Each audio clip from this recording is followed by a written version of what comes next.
የመገጭ ግድብ የመደመር መንግስት ፕሮጀክቶችን ጀምሮ በፍጥነት የማጠናቀቅ አቅም ማሳያ መሆኑን የጎንደር ከተማ ተቀዳሚ ምክትል ከንቲባ አቶ ቻላቸው ዳኘው ገለጹ።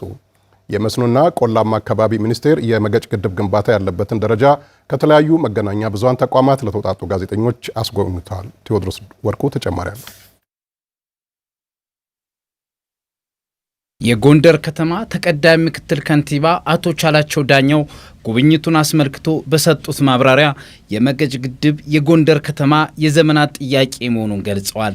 የመገጭ ፕሮጀክት እንግዲህ ለዚህ ደንቢያ ለሚባለው አካባቢ ሙሉ የልማት ተስፋ ነው። ደንቢያ ሰፊ የሚታረስ ለም መሬት ያለበት አካባቢ ነው። አርሶ አደሩም የሚጠባበቀው ፕሮጀክት ነው። ራሱ ሰላሙን ጠብቆ በዚህ በመገጭ አካባቢ ምንም አይነት ነገር ዝር እንዲል አይፈልግም።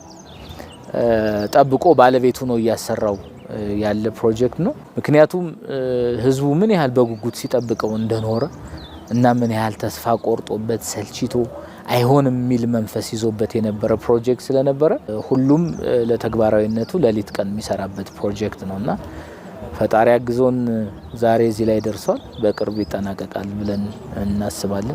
የመገጭ ግድብ ከተጀመረበት ጊዜ አንስቶ ለህዝቡ ያልተሰራውን ተሰራ እየተባለ 18 ዓመታት ማስቆጠሩን ጠቅሰዋል። መገጭ ለንጹህ መጠጥ ውሃና መስኖ ልማት በመዋል ለኢትዮጵያ ብዙ ጥቅም ማስገኘት የሚችል ፕሮጀክት መሆኑንም ገልጸዋል። ነገር ግን ፕሮጀክቱ በአግባቡ ባለመመራቱ በጋ ላይ የተሰራው ክረምት ላይ በጎርፍ እየተናደ ለአካባቢው ማህበረሰብ የህልውና ስጋት፣ ለጣና ሐይቅ ደግሞ በደለል መሞላት ምክንያት ሆኖ ቆይቷል ብለዋል።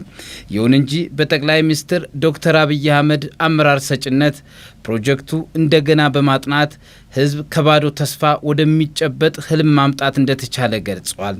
ያን ሁሉ ዓመት የፈጀ ህዝቡ እስካሁን ድረስ አያምንም። እያየው ነው ያየዋል። ሲያልፍም ሄዶ በግሩፕም ሄዶ ያየዋል ህዝቡ ማለት ነው። እና እውነት እዚህ ደርሶ ነው ተችሎ ነው ሐምሌን ተሻግረን ነው ይላል ህዝቡ ማለት ነው። ይህም ለህዝቡ ከሚሰጠው ቀጥተኛ ጥቅም ባለፈ አባይ ወንዝና ጣና ሐይቅን ከደለል በመታደግ ዘርፈ ብዙ አገልግሎት እንዳለው በተግባር ገልጠዋል ብለዋል። በመገጭ ግድብ ግንባታ የታየው ፈጣን የግንባታ ለውጥ የመደመር መንግስት ፕሮጀክት ጀምሮ በፍጥነት የማጠናቀቅ አቅሙን በተግባር ያሳየበት መሆኑንም ገልጸዋል። በአመት ከምናምን ውስጥ እንዲህ አይነት ትልቅ ፕሮጀክቶችን መስራት እና መፈጸም የሚያስችል የመንግስት ቁርጠኝነት የታየበት በተለይ ክቡር ጠቅላይ ሚኒስትራችን ይህን ፕሮጀክት እንዳይን ብሌናቸው በየጊዜው እየተከታተሉ ማንኛውም ድጋፍ ለመገጭ የሚሰሰት አቅም ጉልበትም እውቀትም ገንዘብም የለም።